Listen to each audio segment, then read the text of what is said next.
Supreme court ने वक्फ कानून को बदल दिया है और कहीं ना कहीं इसको ऐसा देखा जा रहा है कि सरकार को झटका है, मुस्लिमों की जीत है। लेकिन इसमें भी आपको समझने की जरूरत है कि आखिरकार क्या पलटा है और क्या नहीं पलटा है। रिमझिम के 5 पॉइंट्स में आपको यही जानना है, सुप्रीम कोर्ट ने कैसे सरकार का वक्फ एक्ट बदल दिया है। जो सरकार करवाना चाहती थी अब वो नहीं हो पाएगा।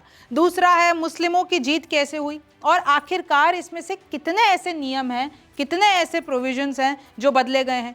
तीसरा है कैसे अभी भी रुका नहीं है वक्फ कानून। अगर आपको किसी भी तरीके से लग रहा है कि वक्फ कानून को रोक ही गया है तो ऐसा कुछ नहीं है, अभी भी जारी रहेगा। चौथा देखिए सुप्रीम कोर्ट में क्या जिरह हुई, कपिल सिब्बल ने क्या कहा, कोर्ट में क्या हुआ, सब कुछ आपको जानना है। और पांचवा है आखिर क्या है वक्फ संशोधन कानून और इस पर विरोध क्यों हो रहा है। देखिए ये हम आपको बहुत बार बता चुके हैं, लेकिन अब जो बदलाव हुए हैं वो आपको जानना है। नमस्ते, मेरा नाम रिमझिम जेठानी है और आप रिमझिम के 5 पॉइंट्स देख रहे हैं। सबसे पहले आप यही देख लीजिए कि सुप्रीम कोर्ट ने आज 3 बड़े बदलावों पर रोक लगाई। ये बदलाव किसने करे थे? ये बदलाव सारे के सारे सरकार ने करे थे और अब एक एक करके जानते हैं कि आखिर ये है क्या।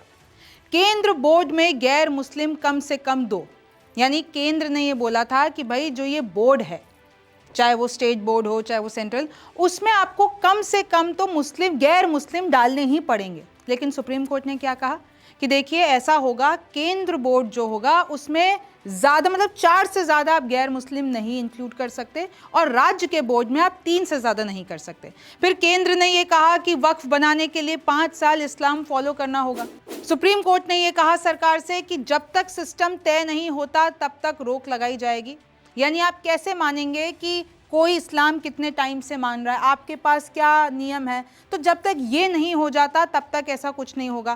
केंद्र ने कहा कलेक्टर रिपोर्ट आने तक वक्फ संपत्ति नहीं मानी जाएगी, लेकिन सुप्रीम कोर्ट ने कहा ऐसा नहीं होगा, ये वक्फ ट्रिब्यूनल या कोर्ट तय करेगा, कोई अधिकारी तय नहीं करेगा। तो आप यही जान लीजिए कि कैसे और क्या क्या पलटा है। इनफैक्ट सीजीआई ने सुप्रीम कोर्ट में ये कहा कि राज्य बोर्ड का सीईओ मुस्लिम समुदाय से ही हो।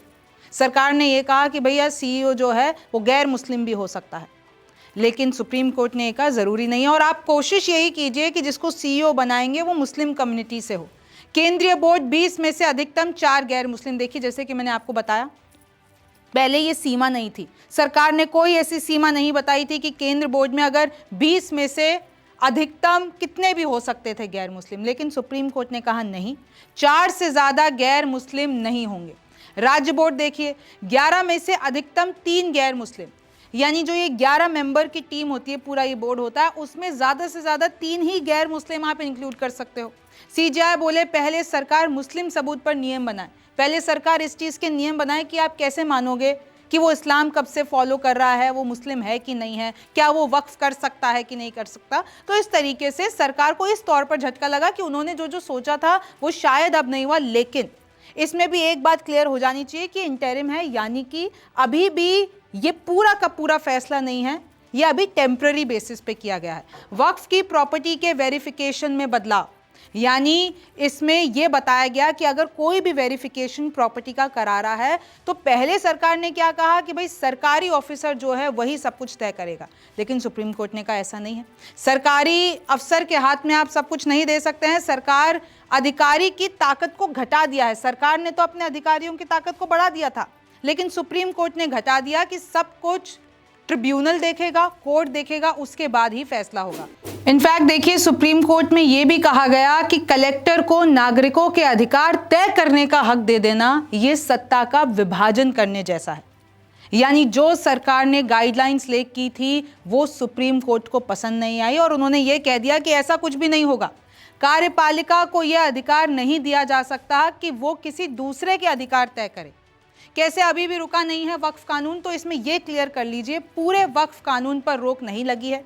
जो बदलाव मैंने आपको बताए हैं, 3 बदलाव जो बताए हैं उस पर स्टे लगा है, अंतिम फैसला आने तक स्टे लगा दिया। अब देखिए इसकी कोई सुनवाई की तारीख नहीं आई है, अभी ये लंबा खिंचेगा, ये देखा जाएगा कि इसकी कॉन्स्टिट्यूशनल वैलिडिटी क्या है, लेकिन अभी जब तक कोई फैसला नहीं आता तब तक सरकार अपने हिसाब से कुछ भी नहीं कर सकती है।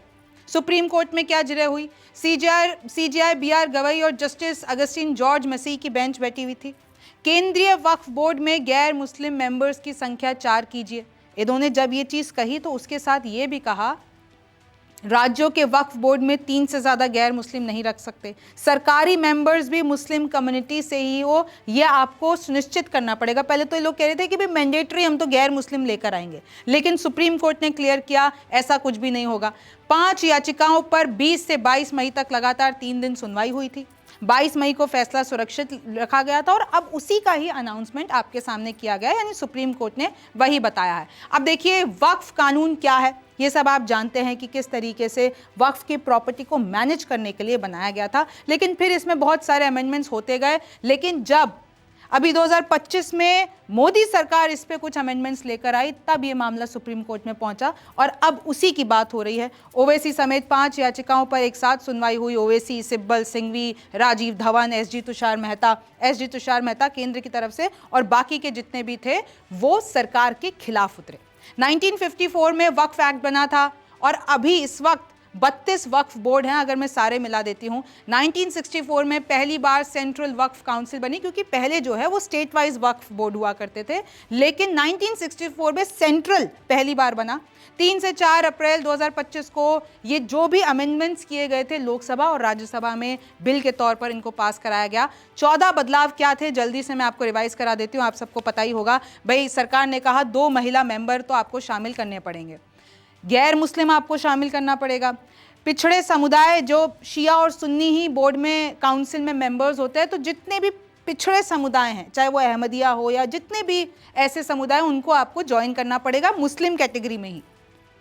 काउंसिल में गैर मुस्लिम सांसद, पहले क्या होता था, ये लोग जो सांसद लेते थे वो मुस्लिम ही सांसद होते थे, लेकिन अब इनको गैर मुस्लिम सांसद भी ले पाएंगे। सीएजी का ऑडिटर, जब तक सरकार की तरफ से ऑडिट नहीं हो जाता है पूरा वक्फ संपत्ति के ऊपर जो भी केस चल रहा है, तब तक वो आगे नहीं बढ़ेगा। जिला कलेक्टर तय करेगा कि वक्फ संपत्ति है कि नहीं है, पूरी जांच वो करेगा। बोर्ड रजिस्टर करेंगे, यानी पूरे अगर आपके पास दस्तावेज नहीं है तो वो वक्फ संपत्ति नहीं मानी जाएगी। बिना दस्तावेज कोई वक्फ संपत्ति नहीं मानी जाएगी। धारा 40 खत्म कर दी। पहले भाई ऐसा होता था धारा 40 के तहत कि अगर आपने घोषित कर दिया तो फिर अब वो फंस गई जमीन, आप समझ लीजिए, लेकिन उस धारा को ही खत्म कर दिया है। ट्रिब्यूनल के फैसले को कोर्ट में चुनौती, पहले ट्रिब्यूनल ने जो बोल दिया तो ना तो हाई कोर्ट ना ही सुप्रीम कोर्ट उसमें कुछ कर सकता था, लेकिन अगर ट्रिब्यूनल ने वक्फ में ट्रिब्यूनल ने कोई भी फैसला दिया है और आप उससे संतुष्ट नहीं हैं तो आप सुप्रीम कोर्ट, हाई कोर्ट, हर जगह जा सकते हैं। नए कानून के बनने से पहले कोई वक्फ संपत्ति नहीं।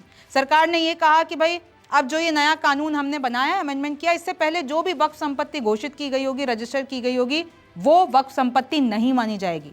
इस पे सुप्रीम कोर्ट चिढ़ा भी था और सुप्रीम कोर्ट ने लिटरली ये कहा था कि आप हमारे जजमेंट को इस तरीके से निराधार कर देंगे, ऐसा नहीं चलेगा। और अगर मैं आपको एक सिनॉप्सिस दे देती हूँ, रेलवे के पास कितनी ज़मीन है, 33 लाख एकड़ की। दूसरे नंबर पे सेना 17 लाख एकड़ और तीसरे नंबर पर वक्फ की संपत्ति है विच इज़ 9.4 लाख एकर्स। और इसलिए ही बवाल होता है कि कैसे वक्फ के आड़ में इन सब ने ज़मीनें हथिया ली। अब मैं कुछ आपको स्क्रीनशॉट दिखा देना चाहती हूं जो कि ऑर्डर दिया है कोर्ट ने, उसमें से जैसे कि आप देख सकते हैं कपिल सिब्बल ने इस तरीके से जो भी जिरह की है अंदर, उन्होंने ये कहा कि भाई पहले इन लोगों का मकसद इतना है सरकार का, मैं आपको ट्रांसलेट करके बता देती हूँ। सरकार का मकसद इतना है कि ये लोग वक्फ की ज़मीन छीन ले, मुस्लिमों की ज़मीन छीन ले, इनका जो इंटेंशन है वो कहीं ना कहीं यही है। तो इसमें जितने भी सिब्बल ने चीज़ें कही, the Muslims to independently manage the affairs of their religious practice, यानी आप मुसलमानों से वो अधिकार छीन रहे हो कि वो खुद की ही रिलीजियस प्रैक्टिस नहीं कर पाए। अगर आप गैर मुस्लिम को हमारे बोर्ड में जोड़ते हो, यानी मुस्लिमों के बोर्ड में जोड़ते हो, तो ये सरासर नाइंसाफ़ी है, संविधान के खिलाफ है। फिर आप देखिए, जैसे कि मैं आपको बता रही थी भाई, इसमें यह हुआ कि 22 मेंबर्स में से 12 मेंबर नॉन मुस्लिम और फिर बाकी के बचे हुए सिर्फ 10 मुस्लिम हो। तो इस बात से सबसे ज़्यादा मुस्लिम कम्युनिटी को आपत्ति हुई कि अगर ये हो जाएगा तो हमारा वक्फ वैसा नहीं रहेगा जैसे पैदा हुआ करता था। इनफैक्ट जो भी अधिकारी नियुक्त किया जाएगा वो जॉइंट सेक्रेटरी से नीचे का नहीं होगा और ज़रूरी नहीं है कि वो मुस्लिम हो। तो इससे भी मुस्लिम कम्युनिटी को आपत्ति हो और इसलिए ये लोग सुप्रीम कोर्ट पहुंचे। Change from election to nomination by the government, यानी कोई भी बोर्ड का अधिकारी अगर नियुक्त किया जाता है, भाई पहले तो चुनाव होता था लेकिन अब डायरेक्ट गवर्नमेंट अपॉइंट की जाएगी, मतलब गवर्नमेंट उस अधिकारी को अपॉइंट करेगा। तो इसमें भी इन लोगों का ये कहना है कि सरकार ने बेसिकली 100 बात की एक बात यह है, ये किया है कि उन्होंने अपने अधिकारियों को वहां पर सेट कर दिया, यानी अब वक्फ में पूरी तरीके से सरकार की चलेगी, ये करने का प्रयास किया गया था। लेकिन सुप्रीम कोर्ट में उसमें से 3 बदलाव जो मैंने आपको बताए हैं उन पर रोक लगा दी है। अभी कितने लंबे टाइम तक चलेगा, लेकिन इसमें कहीं ना कहीं यह है कि मुस्लिम कम्युनिटी को जीत होती हुई दिख रही है, क्योंकि अगर आगे भी सुनवाई होती है तो उनको एक स्ट्रांग बेस मिल गया है। अब आप जरा सुनिए कि ओवैसी साहब का क्या कहना है। हम तो ये चाहेंगे कि सुप्रीम कोर्ट जल्द से जल्द इसका एक फाइनल डिसीजन दे दे पूरा एक्ट के ऊपर। अब आप ये देखिए कि ऑनरेबल सुप्रीम कोर्ट ने ये कहा है कि 5 साल का जो एक्ट में था कि उसको 5 साल मुसलमान उन्हें दिखाना पड़ेगा, वो कंप्लीट स्टे नहीं है। ऑनरेबल सुप्रीम कोर्ट ने ये कहा है रूल्स को अगर फ्रेम कर देते हैं वो लागू हो जाएगा, रूल्स बना देंगे। हमारा शुरू से बोलना यह है कि किसी भी धर्म में कोई भी शख्स अपने धर्म को या किसी और के धर्म को जब देता है तो यह कानून नहीं है। अब मिसाल के तौर पर अगर कोई मुसलमान हुआ है और वो किसी और धर्म को देना चाह रहा है तो उस पर कानून नहीं है। और भारत के संविधान में आर्टिकल 300 के तहत मेरी प्रॉपर्टी में किसी को दे सकता हूं। तो सिर्फ यही धर्म के मानने वालों के लिए इस तरह का प्रोविजन बनाना, और हम बीजेपी के सरकारों से पूछना चाहते हैं कि आप देश को डेटा दे दीजिए कि किसने धर्म बदल के वक्फ को दिया है प्रॉपर्टी। तो आपने देखा किस तरीके से ओवैसी भी यही समझा रहे हैं कि कैसे वक्फ में ये जो बदलाव हुए हैं वो मुस्लिमों के लिए पॉजिटिव तरीके से देखा जा रहा है। खैर, अब इस पे आगे क्या होगा ये तो वक्त बताएगा। आप न्यूज़ 24 देखते रहिए। मेरा नाम रिमझिम जेठानी है। आपसे फिर मुलाकात होगी।